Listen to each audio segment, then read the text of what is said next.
ওইদিকে কই যাচ্ছে রে? তাহলে গিয়ে দেখি তো খেলাটা কিরকম। ও দাদা আমি খেলবো। আপনি বসুন না, আপনাকে বলছি খেলাটা কিরকম সেটাই তো আগে বললেন না তুমি। আরে দাদা ভাই টাকা ডবল, আপনি কত টাকা খেলবেন সেটা বলুন না। আমি যেটা বলবো সেটাই আপনাকে বলতে হবে, না তো ভুল বললেই আপনি আউট। তাহলে তো খুবই সহজ, কত টাকা দিয়ে শুরু বলুন। আরে টাকা তো আছে অনেক, 50, 100, 200, আপনি কোনটা? আমি 100 টাকারই করছি।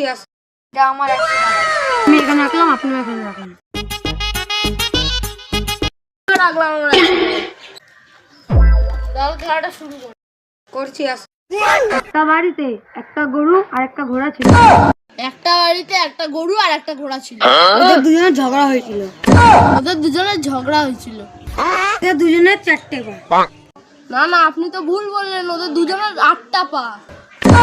আরে আমি বলেছিলাম আমি যেটা বলবো সেটাই বলতে হবে, ওটা ভুল ঠিক না, আমি জিতে গেলাম।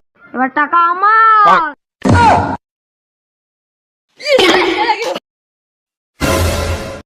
ওই বোকা লোকটাকে হারিয়ে তো আমি পুরো মারা